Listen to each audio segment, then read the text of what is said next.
Hey ASCII Bears, this presentation is about cyberbullying and what do you need to know as an Oskaloosa Bear. So first, what is cyberbullying? Well, cyberbullying is any type of harassment, threats, demeaning, or embarrassing of another person online. And this is generally done through mean comments, online rumors, and even sexual remarks. Many times, these are also connected to race, sexuality, appearance, or intelligence. Essentially, anything that's posted online with the intent to hurt or upset someone, no matter the topic, is considered cyberbullying. So, what are the most common forms and types of cyberbullying? Well, some of the forms are screenshots of a status of a photo to laugh at in a group chat. You like or shared something to mock another person. Something that you've subtly done online to annoy another person. If you send a nasty message privately or publicly to someone that you know offline, or you've created a fake profile to annoy or upset another person. Some types of bullying are at the top, other, so there's a lot of reasons. The next highest is mean comments at 22%, online rumors at 20%, and sexual remarks at 12%. So who is cyberbullied? Well, nearly 1 in 6 or 15% of teens say they have been forwarded unwanted private communication. Older teens, such as age 15 to 17 or 18%, are more likely to have someone forward unwanted private communication or publicly share private messages. For younger teens, this is only about 11%.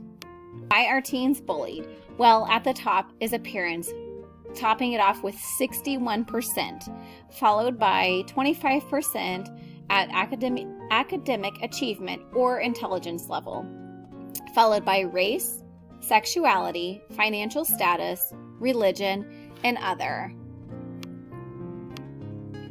So where are teens cyberbullied? I felt like just taking the graph from First Sight Guide was perfect to show you the information. So at the top is Instagram with 42%, Facebook at 37%, and Snapchat at 31%. It drops off a bit at WhatsApp, YouTube, and Twitter at 12%, 10%, and 9%. Another great graph from First Sight Guide was the effects of cyberbullying. So how are our teens affected? Well, their self-esteem and mental health are both affected. So at 41%, students are developing social anxiety, 37% developed depression, 26% had suicidal thoughts, 26% deleted their social media profile, 25% did self-harm, 25% totally stopped using social media, 20% of teens skipped class, with 14% developing an eating disorder and 9% abusing drugs or alcohol, all from the effects of cyberbullying. What can I do as a staff member? Well, don't ignore it first off, and don't just discipline. You must ensure that it stops. Just putting a discipline in place or a punishment does not make it stop. You as a staff member have the responsibility to stop anything that has the potential to deny a student a safe learning experience.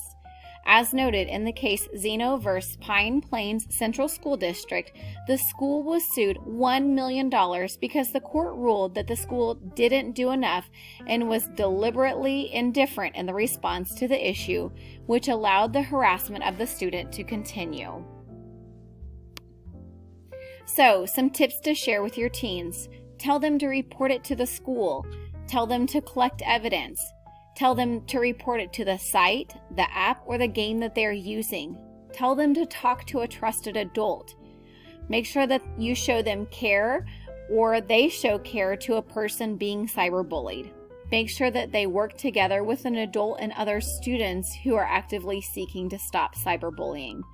Tell them to stop if they see cyberbullying. Tell others to stop if they see cyberbullying going on. Make sure that students know not to encourage cyberbullying.